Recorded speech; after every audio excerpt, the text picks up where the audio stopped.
जय मसी नमस्कार दर्शकहरू आज तपाईहरु वचन टिभीमा हुनुहुन्छ। आज हामीसँग विशेष पाहुनाको रूपमा हुनुहुन्छ पास्टर सुशील शासनकर। उहाँसँग कुराकानी गर्नेछौँ। यो लकडाउन भरि उहाँले के कसो गर्नुभयो, साथसाथै उहाँको सेवाको बारेमा पनि हामी चर्चा परिचर्चा गर्नेछौँ। अन्तिमसम्म हेर्ने प्रयास गर्नुहोला। जय मसी सर। हजुर धेरै धेरै धन्यवाद हजुरलाई। कस्तो हुनुहुन्छ? हजुर एकदमै राम्रो छ। हजुरहरुको प्रार्थना प्रभुको अनुग्रहले अनि यसरी माया गरेर फेरि हाम्रो बीचमा वचन टिभी तपाईहरु आइपुग्नु भयो। हजुरहरुलाई धेरै धेरै धन्यवाद दिन चाहन्छु। यो लकडाउनमा तपाईले कसरी बिताउनु भयो? यो लकडाउनमा चाहिँ मैले विशेष गरी चाहिँ परिवारसँग अनि संगति गरेर अनि विशेष गरी चाहिँ कसरी बिताएँ भन्दाखेरि चाहिँ मेरो आफ्नै परिवारसँग, त्यसपछि मण्डलीसँग अनि त्यसपछि चाहिँ अरू अन्य व्यक्तिहरूसँग पनि प्रार्थना अनि भलाकुसारी का कुराकानी गर्दै यसरी नै लगभग बित्यो। तपाईले चाहिँ जीवनमा पहिलोपल्ट सुसमाचार तपाईले परिवर्तन गर्यो। तपाईले सुसमाचार कसरी सुन्नुभयो नि? मैले सुसमाचार चाहिँ विशेष गरी कसरी सुनि त भन्दाखेरि म अलिकति तपाईलाई जोड दिन चाहन्छु। म एउटा न्यू रोडमा बस्थे पहिला, काठमाडौँको न्यू रोडमा।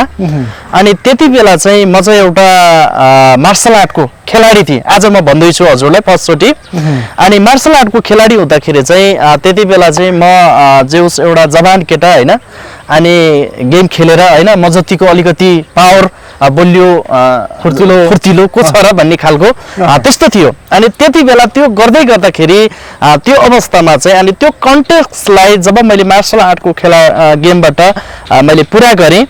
अनि त्यसपछिको यात्रा मेरो पहिलो यात्रा काठमाडौँ न्यू रोडमा थियो भने दोस्रो यात्रा चाहिँ मेरो यही ठाउँ कीर्तिपुरमा भयो।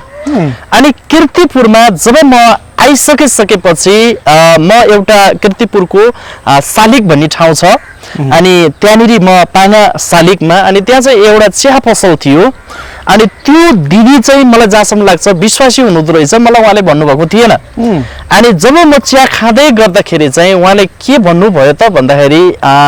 1 महिनापछि म त्यो पसलमा चिया निरन्तरता खाएँ। अनि 1 महिनापछि चाहिँ उहाँले के भन्नुभयो त भन्दाखेरि भाइ म तपाईलाई एउटा कुरो भन्छु तर तपाईँ नरिसाउनुस् भन्नुभयो। अनि त्यति बेला जब मैले के कुरा त भन्नुस् न भने अनि उहाँले भन्नुभयो तपाईको लागि म एउटा कुरो तपाईलाई बताउन चाहन्छु तर तपाईले यो कुरा चाहिँ प्रष्ट गरेर, किनभने यो वातावरण छ अरूलाई चाहिँ नभन्नुस् तर म तपाईलाई मात्र यो कुरा बताउन चाहन्छु भन्नुभयो। अनि के कुरा त भन्नुस् भने मैले अनि त्यसपछि उहाँले मलाई चाहिँ विशेष गरी अनि डर मानी भन्नुभयो अनि के तपाईँ चर्च जानुहुन्छ भन्नुभयो। अनि चर्च भनेको चाहिँ के हो त भनेर मैले प्रश्न गरेँ। अनि त्यसपछि उहाँले भन्नुभयो चर्च भनेको चाहिँ यस्तो हो, त्यहाँ चाहिँ भजनहरू गाइन्छ, आराधना गरिन्छ, गीतहरू गाइन्छ अनि त्यहाँ प्रवचनहरू हुन्छ, विभिन्न कुराहरू हुन्छन्। तपाईँ एकपल्ट त्यहाँ जानुहुन्छ भने तपाईलाई म लिएर जान सक्छु भन्नुभयो। अनि त्यसपछि उहाँले त्यसो भनिसकेपछि मैले हुँदैन भन्न सकिनँ, किनकि म त्यहाँ चिया खान जान्थेँ। अनि चर्च भनेको चाहिँ के हो त भन्ने मलाई एउटा प्रश्न चाहिँ आयो हैन त्यो दिन। अनि त्यो दिन जब प्रश्न आयो जहाँसम्म लाग्छ आइतबारतिर होला, मैले एटलिस्ट त्यो के अरे बार चाहिँ। अनि त्यति बेला त्यो दिदीले मलाई त्यसो भनिसकेपछि अब शनिबार चर्च जानुपर्छ भन्नुभयो। कुर्नु पर्ने कति दिन थियो? 6 दिन थियो हैन, लगभग 6 दिन थियो। अनि त्यति बेला उहाँले मलाई त्यसो भनिसकेपछि मलाई चाहिँ प्रश्न आयो म कहिले चाहिँ त्यो चर्च जाउँ भन्ने खालको मलाई पनि एउटा प्रश्न आयो। अनि जब शनिबार आयो अनि उहाँले फेरि मलाई ल भाइ तपाईँ आउनुहोस् भन्नुभयो। म शनिबार चर्च गएँ। अनि चर्च गइसकेपछि र अरू अन्य ठाउँमा र चर्चमा जब म छिरेँ तर त्यहाँ मलाई अटोमेटिक म एउटा परिवर्तन तिर म धक्कालेको मैले महसुस गरेँ, किनकि संसार र चर्च चाहिँ बिल्कुल फरक रहेछ भन्ने कुरा मैले त्यहाँबाट ठुलो पाठ सिकेँ त्यो दिन चाहिँ। तपाईले चाहिँ सुसमाचार साथै चर्चभित्र प्रवेश गर्नुभयो? हजुर एकदमै। त्यसमा के आनन्द महसुस भयो, के कस्तो महसुस गर्नुभयो पहिलोपल्ट? मैले सबैभन्दा पहिलो महसुस चाहिँ के गरेँ त भन्दाखेरि किनकि म संसारबाट थाकिसकेको थिएँ, एकदमै थाकेको थिएँ हैन। त्यति बेला मैले तपाईलाई अलिकति बताउनु पर्दा हजुरलाई मार्शल आर्टको खेलमा चाहिँ त्यहाँनिर हामीलाई एउटा बुद्धिस्टको बारेमा पनि तालिम सिकाइन्थ्यो। बुद्धको बारेमा मैले लगभग 3 महिना पढेको छु। अनि त्यति बेला मलाई बुद्धिस्टको बारेमा पनि त्यहाँ विभिन्न कुराहरू अध्ययन गराइन्थ्यो। अनि चाइनाबाट आउनुभएको थियो, चाइनाको उहाँको नाम मलाई अहिलेसम्म थाहा छ, उहाँको नाम चाहिँ सुन झ्याङसु सुन झ्याङ्सु भन्ने व्यक्तिले जुन लामाले चाहिँ मलाई त्यो 3 महिनासम्म हामीलाई तालिम दिनुभयो अनि त्यहाँनिर गएर प्रेयर गर्ने होइन अनि जब म फेरि त्यो प्रेयर गरेको मलाई अलिकति याद आयो अनि जब म चर्च जाँदाखेरि चाहिँ प्रेयर चाहिँ जस्ट सेम त्यस्तै तर त्यहाँ चाहिँ नबोलिकन प्रार्थना गर्ने होइन एकदमै होइन अब त्यो के भन्छ अरे त्यहाँ अब एउटा बुद्धको एउटा मूर्ति राखेको हुन्थ्यो अनि त्यहाँनिर चाहिँ धूपहरू बालेर अनि त्यहाँ चाहिँ नबोलिकन प्रार्थना गर्ने एकदमै घोडा टेकेर यसरी अनि जब म चर्च गएँ त्यहाँ चाहिँ धेरै मानिसहरू कराएर रुवाएर चिच्याएर प्रार्थना गरिरहेको मैले एकदमै देखेँ अनि मलाई प्रश्न आयो किन म त एउटा बुद्धिस्टको बारेमा पनि मैले अध्ययन गरेको थिएँ तर चर्चमा चाहिँ किन यस्तो भइरहेको छ भनेर मलाई त्यो एउटा खालको प्रश्न आयो हजुर अनि त्यसपछि प्रश्न आइसकेपछि मैले अध्ययन गर्दै गएँ अध्ययन गर्दै गर्दाखेरि चाहिँ मलाई चाहिँ एउटा कुरो के फिलिङ भयो त भन्दाखेरि साँचो ईश्वर खोज्नेहरूको लागि चाहिँ यो बाटो हो भनेर आत्मामा बोल्नु भयो क्या त्यो दिनको जुन एउटा मैले चर्च गइसकेपछि एउटा रिलिज गरेँ अनि साँचो ईश्वर खोज्नेहरूको बाटो चाहिँ यो ठाउँ हो तिमी आएको ठाउँ चाहिँ के छ साँचो छ अनि यसमा पक्का विश्वास पनि छ भनेर मैले त्यो खालको एउटा आवाज पाएँ त्यो आवाजले तपाईलाई यहाँसम्म डोरायो हजुर हजुर एकदम पक्का अनि म अहिले जस्ट यहाँ छु यो ठाउँमा छु मैले यीशु ख्रीष्टलाई विश्वास गरेको पनि कीर्तिपुर पाङाबाटै हो र अहिले म त्योभन्दा 5-10 मिनट यतापट्टि चाहिँ मेरो चर्च मिनिस्ट्री मैले सुरु गरेको छु भनेपछि त्यसपछि तपाईँ अब विश्वास गर्नुभयो तपाईँको आफ्नै प्रकारको हिँडाइ थियो हजुर यो आत्मिक हिँडाइमा तपाईँ प्रवेश गर्नुभयो त्यसपछि तपाईँलाई केही गाह्रो अप्ठ्यारो समस्या परिवारबाट समाजबाट साथीभाइबाट तपाईँ मार्सलको खेलाडी पनि हुनुहुन्थ्यो हजुर होइन अहिले पनि हुनुहुन्छ एकदम राइट कुरा अनि अब ती साथी सर्कलले केही भने तपाईँलाई क्रिस्चियन भएपछि मलाई विशेष गरी चाहिँ के भयो भनेदेखि म जब यीशु ख्रीष्टलाई विश्वास गरेँ ग्रहण गरेँ अनि ग्रहण गरिसकिसकेपछि मैले 5-6 वर्षपछि चाहिँ बप्तिस्मा लिएको हो अनि त्यति बेला चाहिँ मलाई चाहिँ के थियो त भन्दाखेरि कहिलेकाहीँ मैले अहिले राइट कुरा भन्नुपर्छ भागेर साथीभाइलाई भेट्थेँ क्या होइन एकदमै त्यो साथीभाइहरूलाई चाहिँ मैले भागेर होइन कहिलेकाहीँ भेट्ने उनीहरूसँग किनभने मेरो ब्याचका साथीहरू चाहिँ त्यस्ता जहाँसम्म लाग्छ एकदम अहिले संसारको हिसाबमा भन्नु पर्दाखेरि चाहिँ एकदमै डेन्जर भनौँ न एकदम खतरा झगडा गर्ने त्यो प्रकारको स्वभाव उहाँहरूसँग थियो एकदम पक्का त्यस्तो खालको व्यक्ति त्यस्तो खालको साथीहरूसँग मेरो संगत भयो अनि म हजुरले अघि मलाई भन्नुभयो जब मैले यो बाटो हिँडिसकेपछि चाहिँ मैले एउटा कुरो के सिकेँ त भन्दाखेरि बाइबल धर्मशास्त्र अनुसार हामीलाई एउटा स्पष्ट गराइएको छ एउटा वचनबाट संसार वा संसारमा भएको कुनै पनि थोकलाई प्रेम नगर यदि संसार वा संसारमा भएको थोकलाई यदि तिमीहरूले प्रेम गर्छौ भने पिताको प्रेम चाहिँ तिमीहरूमा हुँदैन भन्ने कुराले चाहिँ मेरो जीवनलाई अति प्रोत्साहन दियो अनि त्यसपछि मेरो दिन प्रतिदिन मेरो जीवन चाहिँ हैन व्यक्तिगत जीवन चाहिँ प्रभुमा चाहिँ एउटा बदलियो भनौँ न परिवर्तनको पाइला अनि परिवर्तनको कदमतिर चाहिँ म चाहिँ लम्किन सुरु गरेँ अनि सेवाकाई चाहिँ कसरी थाल्नु भयो सेवाकाई मेरो विशेष गरी पक्का पनि कतिजनालाई थाहा छ अनि हाम्रो विश्व सरलाई चाहिँ थाहा छ म कसरी सेवाकाई गर्छु भनेर प्रायः जस्तो अलिकति थाहा छ हजुरलाई धेरै त त्यति मात्रामा थाहा छैन मैले सेवाकाई चाहिँ विशेष अहिले हाम्रो फायर मिसन नेपाल अनि हाम्रो फायर मिसन एउटा हिलिङ मिनिस्ट्री छ अनि विशेष त्यहाँ गर्छु अनि हाम्रो चर्च छ अनि चर्चको सेवाकाई पनि हुन्छ अनि मैले संगति सुरु गर्दा चाहिँ यही ठाउँबाट सुरु गरेको है फेरि यही घरबाट हो भनेपछि हामी जहाँ छौँ यहीँबाट भएको यहीँबाट 1 वर्षसम्म प्रार्थना गरेको घर चाहिँ त्यो अलिकति देखाइदिन पनि सक्नुहुन्छ त्यो प्रार्थना गरेको घर अनि त्यो घर चाहिँ मैले जब यो ठाउँमा चाहिँ 1 वर्ष प्रार्थना गरेर बसेँ म कुनै ठाउँमा पनि गइनँ किनकि बोलावट के हो हैन मेरो निम्ति प्रभुले के को निम्ति बोलाउनु भएको छ भन्ने कुरा चाहिँ मैले पक्का गरी जान्नको लागि मैले 1 वर्षसम्म म 5 जना मेरो नानी 2टा अनि मेरो श्रीमती एउटा साली बहिनी थिइन् हामी 5 जना चाहिँ यही ठाउँमा 1 वर्षसम्म हामी प्रार्थना गरेर प्रभुको बोलावटलाई म यही ठाउँमा कुरी बसेँ र त्यसपछि तपाईको बिस्तारै सेवाकाई सुरु हुँदै गयो एकदमै सुरु हुँदै गयो अनि खेरि जब मैले संगति सुरु गरेँ अनि सुरु गरिसकेपछि यहाँ 1 वर्ष प्रार्थना गरेर मैले यो ठाउँबाट म यहाँबाट निस्केपछि जब मैले चाहिँ युनिभर्सिटी ठ्याक्क विश्वविद्यालय माथि जुन त्यो एउटा के भन्छ त्यहाँनिर चोक छ ट्याङ्ला फाटको चोक अनि त्यो चोकमा एउटा घर छ मेडिकलको त्यो घरभन्दा 4 तला माथि चाहिँ मैले फर्स्ट मिनिस्ट्री सुरु गरेको। त्यसपछि त्यो ठाउँमा चाहिँ एउटा प्रभुले अद्भुत काम गर्नुभयो है। जब हामी 1 वर्षसम्म चाहिँ प्रार्थना गऱ्यौँ तर हामीले केही फलहरू पनि पाउन सकेनौँ। अनि कति प्रश्न पनि आयो, ओहो मेरो जीवनमा त साँच्चै न सेवाकाई गर्ने दर्शन बोझ प्रभुले दिनुभएको छैन कि होइन, एउटा भन्ने खालको प्रश्न पनि आयो। तर मैले अटोमेटिक त्यो भइसकेपछि चाहिँ मैले 81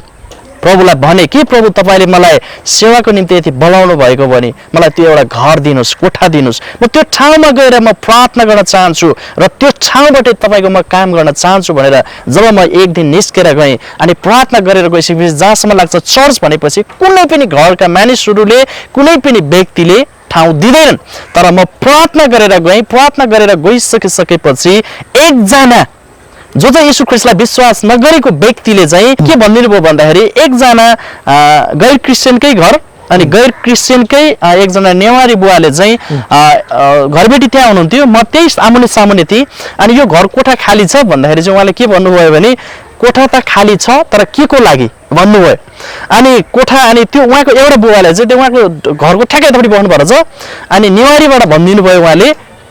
तेरो घरमा चाहिँ मान्छे मरेको छ त्यो कोठामा, अनि उहाँको आमा मर्नु भएको रहेछ। अनि त्यो आमा मरेको छ त्यो कोठा चाहिँ तैँले के को लागि दे त, चर्चको लागि दे, सबैभन्दा राम्रो हुन्छ,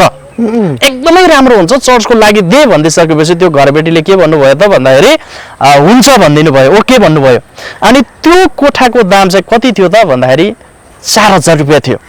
4000 रुपियाँ तिर्नको लागि, किनभने मेरो परिवार थियो, कतैबाट सपोर्ट थिएन, कसै व्यक्तिले दिएको थिएन। तर मैले त्यो कोठा भाडा तिर्नलाई मलाई धेरै गाह्रो थियो संगति गर्नलाई। अनि जब मैले प्रार्थना गर्दै गएँ प्रार्थना गरिसकेपछि प्रभुले 1 वर्षमा 70 जना मेम्बर दिनुभयो। मैले ग्रहण गरेका व्यक्तिहरू प्रभुलाई नयाँ एकदमै जस्तो प्रार्थना गरेर गएको थिएँ 1 वर्षमा 70 जना मानिसहरू दिनुभयो मलाई प्रभुले। अचम्मको घटना तपाईँको जीवनमा घटेछ प्रभुको हजुर महिमाको निम्ति, प्रभुको आदरको निम्ति। अरे त्यसपछि के भयो नि फेरि? त्यसपछि म जब त्यो ठाउँमा संगति गर्दै गएँ अनि त्यो हलमा चाहिँ जब उथल पुथल एकदमै राम्रो संगति भयो अनि भइसकेपछि अब हामी त्यो कोठामा नअट्ने भयौँ। अनि नअट्ने भइसकेपछि हामीले फेरि प्रार्थना गऱ्यौँ अनि प्रार्थना गरिसकेपछि प्रभु अब हामी यो ठाउँमा अड्दैनौँ, अब हामी कहाँ जाने त? अनि प्रभुले भन्नुभयो त त्यो ठाउँमा अर्को ठाउँमा नगाउँ मलाई देखाउनु भयो।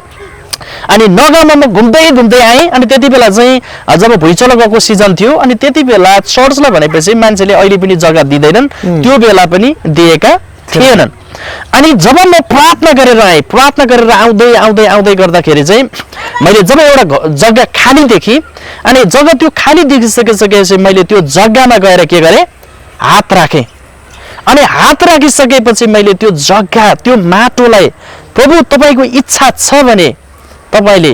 यो मण्डलीलाई तपाईँले दिन सक्नुहुन्छ भनेर जब मैले प्रार्थना गरेँ। अनि त्यो घरबेटीलाई म जब त्यहाँ खोज्दै गएँ होइन, अब घरबेटी चिनेको छैन,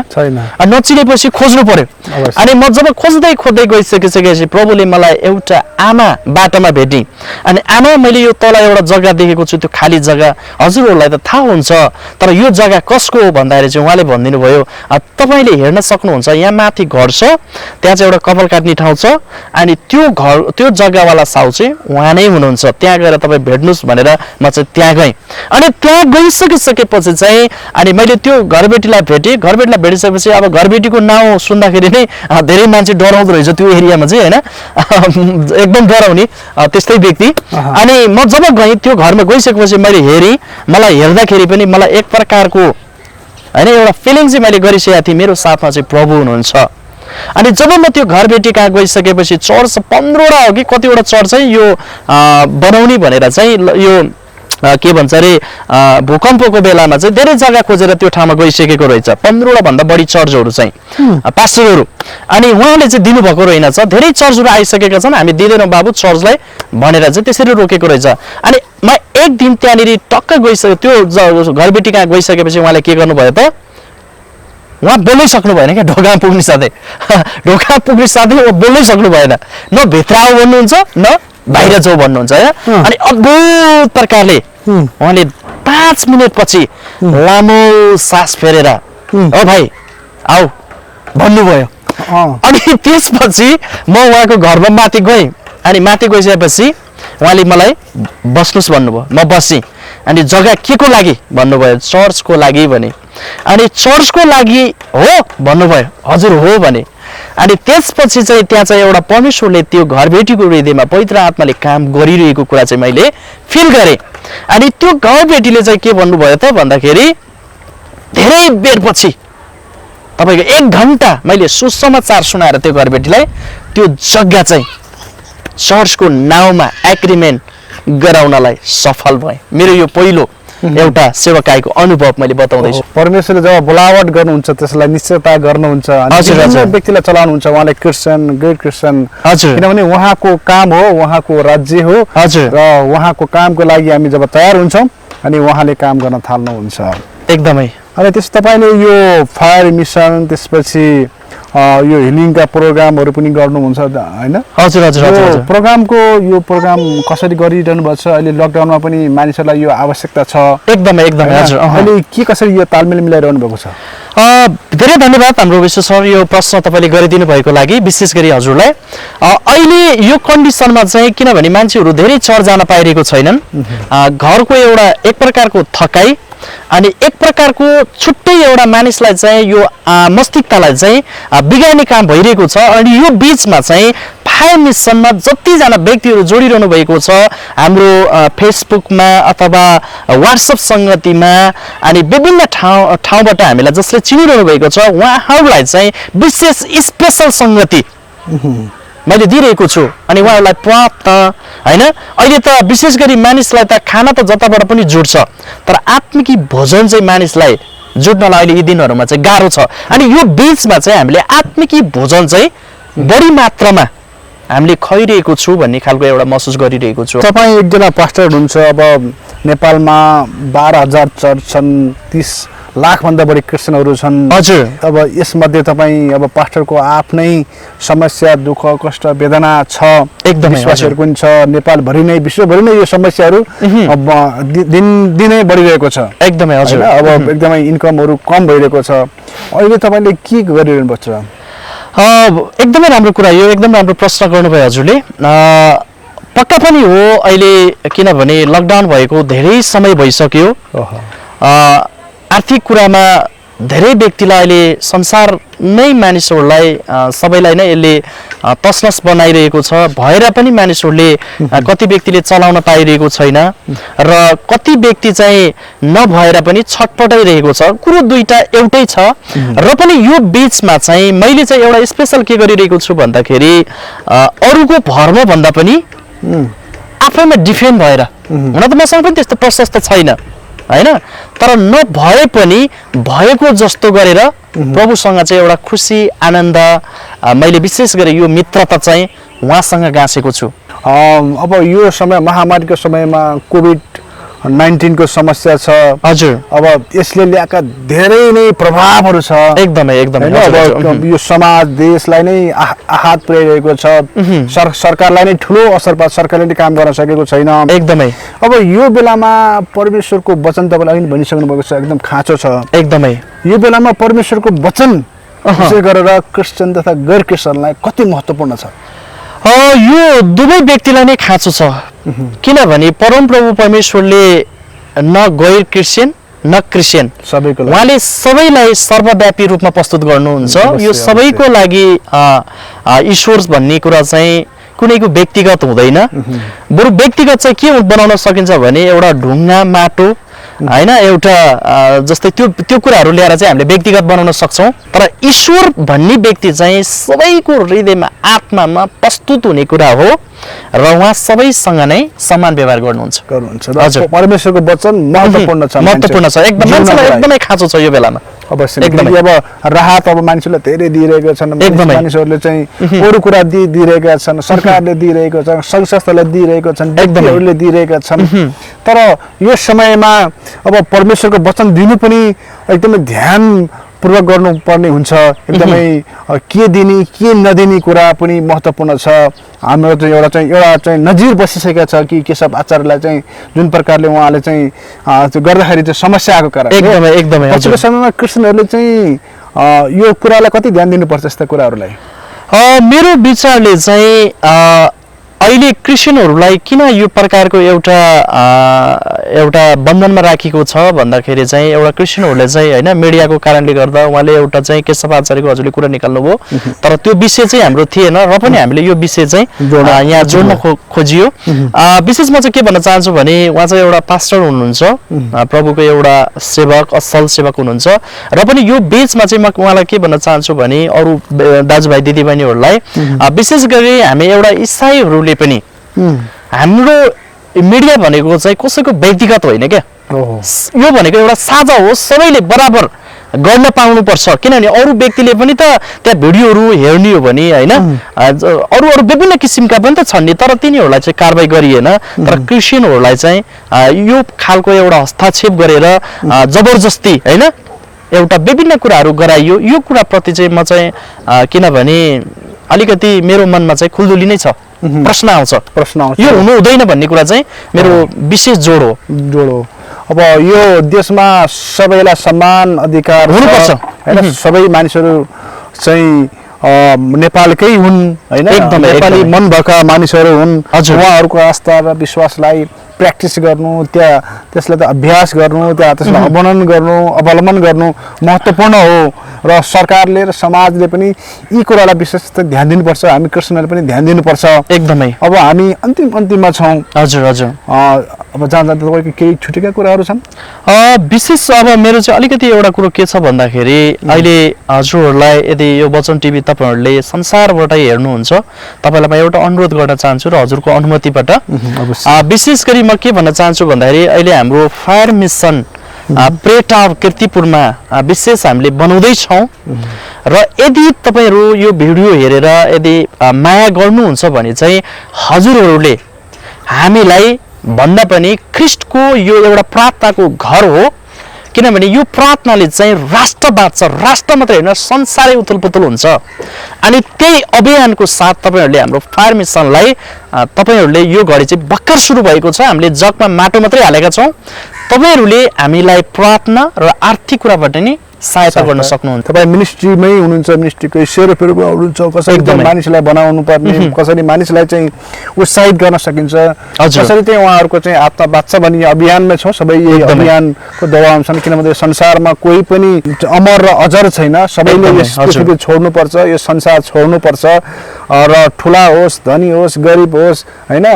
जुनसुकै वर्ग जात धर्म लिङ्गका भए पनि यो संसारमा कोही पनि रहँदैन परमेश्वरको वचनले नै त्यही नै भन्दछ त्यसकारण चाहिँ हाम्रो आत्माको लागि तपाईँले अब यो सबैको लागि एउटा भवन प्रार्थना गर्ने भवन एकदमै बनाउने कोसिस गर्दै हुनुहुन्छ यसमा हाम्रो दर्शकको साथ र सहयोगको हामी अपेक्षा गर्दछौँ उहाँलाई सिधै सम्पर्क गर्न पनि सक्नुहुन्छ के छ सम्पर्क तपाईँको मेरो सम्पर्क नम्बर चाहिँ हजुरहरूले विशेष नम्बरै लिनुभयो भने पनि राम्रो हुन्छ 98 43 43 46 28 मा तपाईँले फोन गर्न सक्नुहुन्छ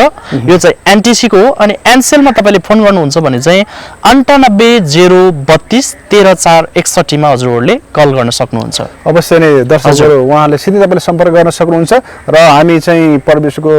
कामको निम्ति यो देश र समाज रूपान्तरण यो समाज र विकास होस् उन्नति होस् शान्ति होस् प्रगति होस् भन्ने हामी पक्षका मानिसहरू हौँ तपाईहरुलाई धेरै धन्यवाद छ तपाईहरुले पनि धेरै महत्त्वपूर्ण समय दिनुभयो यस ठाउँमा आएर तपाईहरुलाई हामीले हरियाली देखाइरहेका छौँ हाम्रो दर्शकहरूलाई यो